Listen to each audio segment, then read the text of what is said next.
Part 1. Introduction. The difference of a valuable man. Have you ever walked into a room and noticed how some men don't need to say a word, yet somehow they command attention? No flashy suits, no loud jokes, no forced charm, and still, women are drawn to them like gravity. It almost feels like a superpower, but it's not. Magnifying glass what sets these men apart. Let's break the illusion. It's not their looks. It's not their wealth. And it's definitely not some secret seduction technique passed down from Casanova. What they do have, quietly and consistently, is something far more rare. Presence, stillness, and the ability to ask a thoughtful question at the right moment. Light bulb why presence matters more than performance. Most men are conditioned to chase attention. They use compliments, punchlines, or small talk to try and impress. But high-value men? They do something radically different. They invite the woman to express herself. This isn't just semantics, it's psychological. Because here's the truth.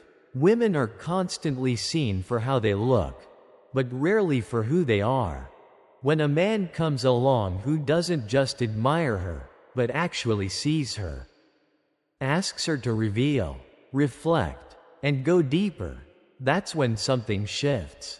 That's when true attraction begins to form, not just on the surface, but in the subconscious.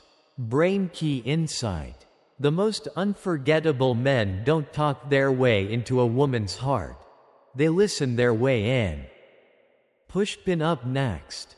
In the next section, we'll explore the 6 exact questions that create that kind of emotional connection. The kind that makes a woman pause, smile, and say, "No one's ever asked me that before." Stay grounded. This is just the beginning. Part 2. The psychology of attraction. Why questions matter. Round pushpin introduction. The hidden dimension of attraction. Attraction is often misunderstood. Most people think it's about appearance, body language, status, or physical chemistry. But real connection, the kind that lingers in the mind and stirs something deeper, starts in the psyche, not the body. Let's be clear. True attraction is psychological before it's physical. Brain core insight.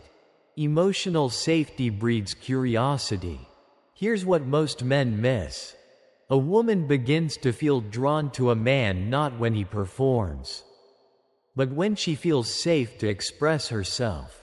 Emotional safety is the trigger.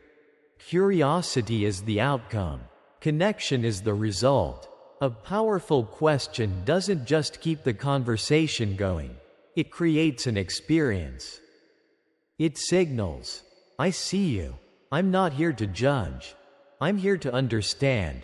This space is safe for your thoughts, your truth, and your story." Magnifying glass. Why this works. A psychological breakdown. According to relationship psychologists, emotional resonance is formed when someone feels seen, not just visually, but internally, heard, without interruption or correction, understood, without the need to explain everything.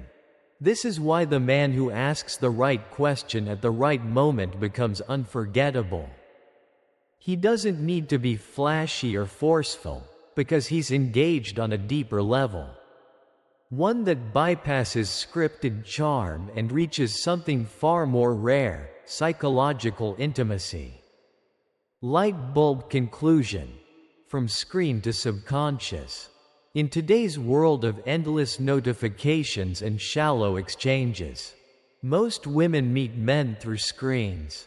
But the ones who stay in their minds are the ones who made them feel seen. And that starts with a question. Not just any question, but one that opens a door most people never even knock on. Part 3. 6 psychological questions that create instant connection. Studio microphone opening. The power of one good question. Let's be honest. Most conversations today barely scratch the surface. We ask, "What do you do? Where are you from?" Or, "What do you like to eat?" But none of those questions create real connection.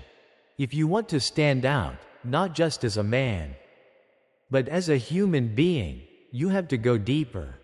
Today, we begin with the first of 6 powerful questions designed to unlock genuine intimacy. Key question number 1. What's something you used to believe that you no longer do? Why is this question so effective? It invites reflection. Most people rarely pause to think about how their beliefs have evolved. Asking this question activates a process of introspection. It reveals emotional maturity. Someone who can share a shift in belief has done inner work, faced challenges, changed perspectives, and grown through discomfort. It signals that you value their story. You're not just interested in who they are today, but who they were, and how they became this version of themselves. Brain the psychology behind it. This question bypasses surface identity and taps into what psychologists call narrative identity, the personal story each of us constructs to make sense of our life. When someone answers, they're unconsciously revealing a past version of themselves, the trigger that caused transformation, their current value system. In short, they're opening a window into their inner world. Book example. How it plays out. Imagine a woman answering, "I used to believe love meant constant excitement. Now I believe real love is calm, safe, and consistent." That answer tells you more about her emotional depth than 10 hours of small talk ever could. And just as importantly, it creates space for you to share something meaningful too. Bullseye conclusion. Depth over charm. Anyone can be funny. Anyone can memorize a few clever lines. But the man who inspires a woman to reflect, to reveal, and to reconsider, that's the man who leaves a lasting impression. And it starts with one good question. Question 2. When do you feel most alive? Studio microphone introduction. Beyond small talk, into her inner world. In a world full of surface-level interactions, the rarest thing is to feel deeply understood. Most people talk, few people ask the right questions. But one question, simple, powerful, can change everything. When do you feel most alive? This isn't just small talk. It's a gateway into the emotional core of a person, the part most guarded and most longing to be seen. Magnifying glass. Why it works. A psychological breakdown. Let's analyze why this question matters. Triggers emotional memory. It activates the part of the brain linked to emotional recollection, drawing out memories rich in passion, excitement, and presence. Reveals identity and values. Her answer will show what she cares about, what energizes her, and what she believes makes life worth living. Creates an emotional mirror. By tapping into her peak emotional states, you also become associated with those feelings. Psychologists call this emotional anchoring. Book example. What you might hear. She might respond, "When I'm traveling alone in a new city, just walking with no plan." Or, "When I'm dancing, that's when I forget the world." Each answer gives you something no dating app profile ever could. Emotional texture. Not just facts, but feeling. And once you see what lights someone up, you no longer need pickup lines. You just listen and reflect it back. Bullseye conclusion. The power of being a catalyst. Most men try to impress. But the most magnetic men awaken something in others. When you ask, when do you feel most alive? You're not performing. You're creating a space for truth, for memory, and for real connection. And long after the conversation ends, she may not remember every word you said, but she will remember how you made her feel alive. Question 3. If nothing was holding you back, what would you do tomorrow? Studio microphone introduction. Beyond attraction, into emotional safety. Most people carry dreams they've never spoken out loud. Not because they don't want to, but because they've never been asked in the right way, by the right person. If you want to build not just interest, but emotional magnetism, there's one powerful question you should ask. If nothing was holding you back, what would you do tomorrow? It's not about fantasy. It's about freedom. And when you offer that space, you become something rare in her world. Not a performer, not a fixer, but a safe place to be seen. Magnifying glass psychological impact. Why this question builds attraction? This question matters because it taps into 3 essential emotional drivers. Suppressed desire. Everyone has unspoken ambitions, careers they never pursued, adventures they postponed, or callings they silenced. This question revives those dormant dreams. Non-judgmental presence. By asking without offering advice or criticism, you shift into a powerful role, the non-judging witness. That creates what psychologists call emotional safety, a key foundation for deep connection. Emotional release equals emotional bond. When someone feels free to dream in your presence, it releases tension. That emotional release often gets associated with you, and that becomes the root of emotional attraction. Book example. A real moment of connection.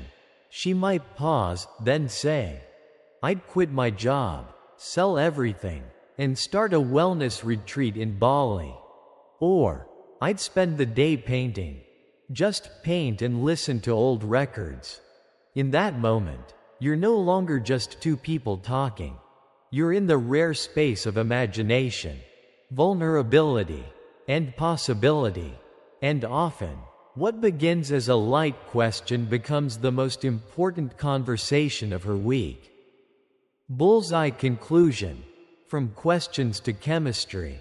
Authentic connection doesn't begin with charm. It begins with permission to feel, to imagine, and to be real.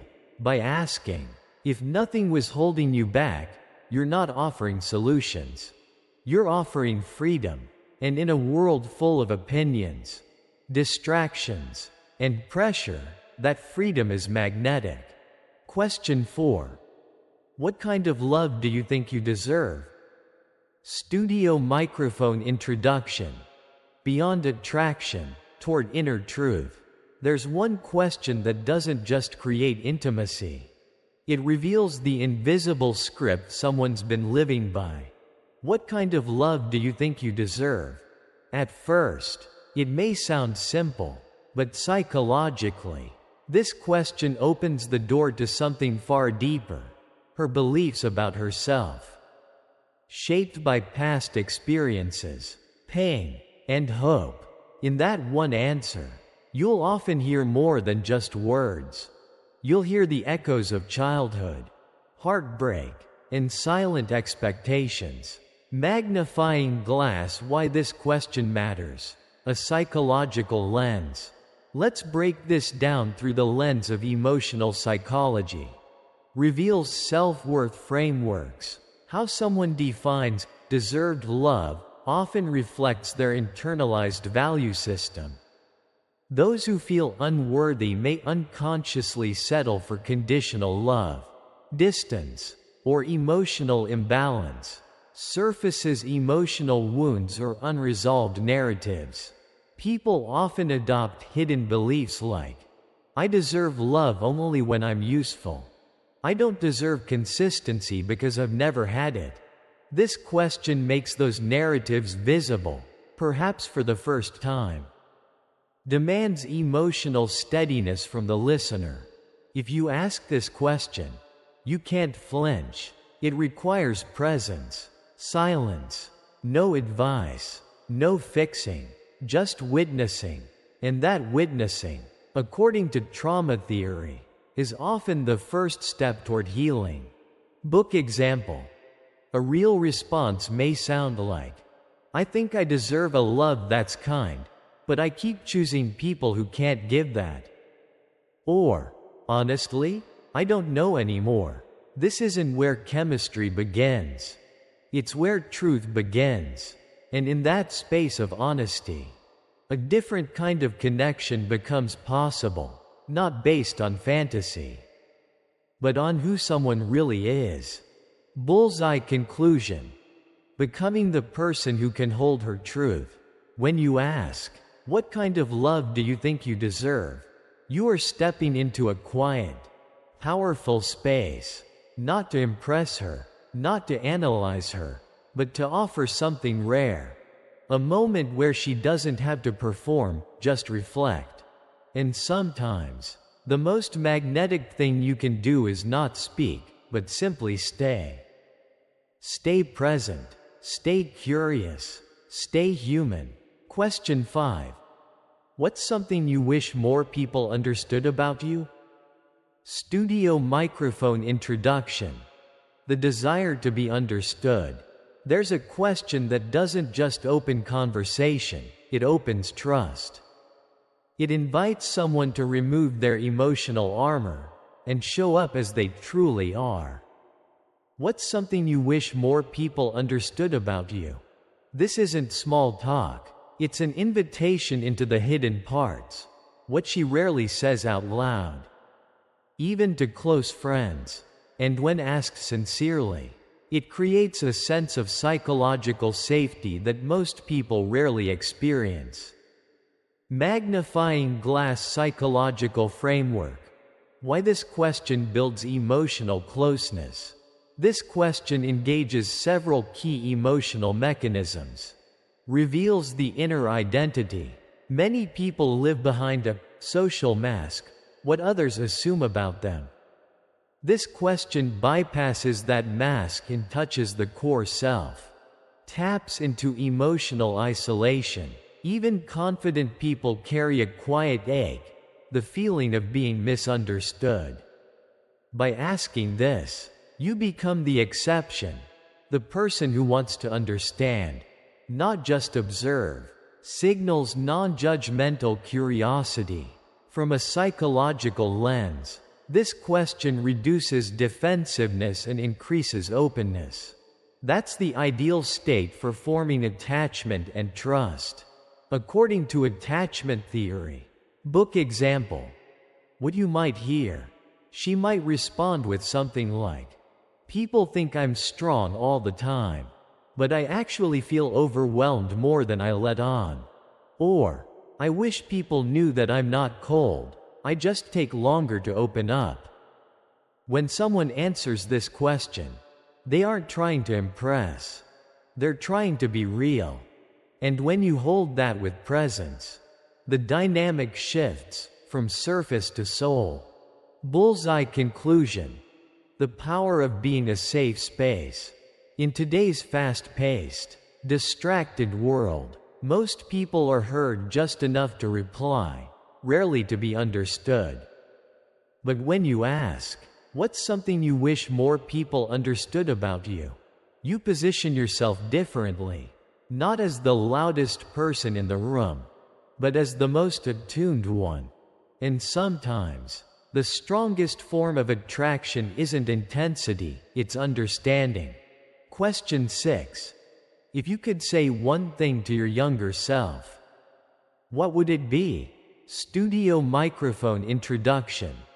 A question that travels through time. Some questions unlock stories. Others unlock a timeline. If you could tell your younger self one thing, what would it be? At first glance, this seems reflective, but at its core, this question is transformational, because when someone answers it, they reveal not only where they've been, but also how far they've come. Magnifying glass psychological impact, a window into inner evolution.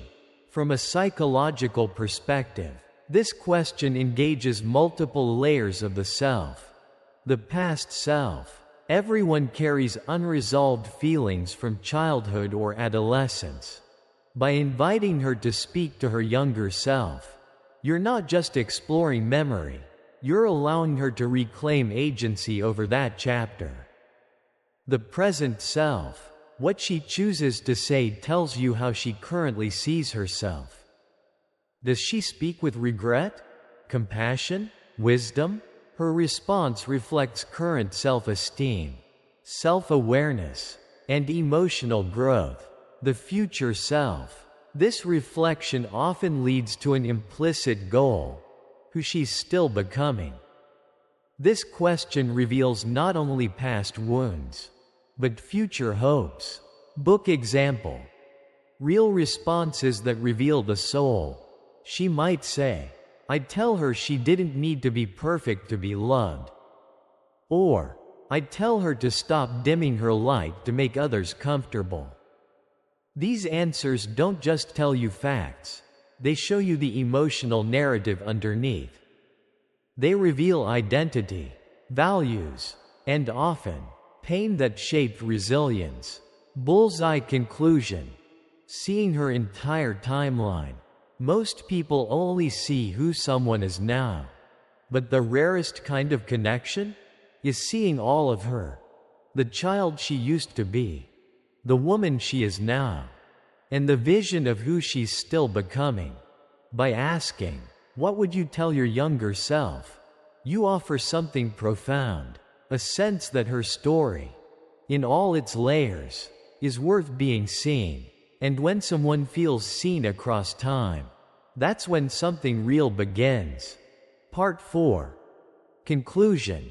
True power is not in words. Studio microphone introduction. The illusion of impressing. In dating and relationships, many men are taught to chase attention with polished looks, witty lines, or flashy gestures. But attention isn't the same as connection. And what most women remember isn't the man who impressed them, but the one who understood them. Brain core idea. The Stoic paradox of attraction. Real strength doesn't need to speak loudly. It's found in stillness, in the masculine calm that doesn't perform, but perceives. This is what we call the Stoic paradox of attraction. The less you try to be impressive, the more magnetic you become, because you are present, not performative. It's not about what you say. It's about how deeply you listen. Because that depth, combined with emotional intelligence, creates a space few people ever experience. A space where someone can finally exhale and be fully seen. Book Psychological Framing. Questions versus gimmicks. Let's be clear, these aren't pickup tricks. They're empathic invitations. Each question we've explored is designed to create authentic vulnerability, not forced disclosure, genuine presence, not tactical silence, shared depth, not intellectual performance. When asked with sincerity, these questions aren't about extracting answers. They're about honoring her story. Puzzle piece final thought. What she remembers in silence. Most men try to be unforgettable in a crowd. But the man she remembers in solitude is the one who gave her the rarest gift. The space to reflect. The safety to open. The sense of being truly seen. That's the paradox. You don't become unforgettable by being louder. You do it by being more human. If this resonated with you, hit like, share it with someone who needs to hear it, and follow for more insights that go deeper than the surface.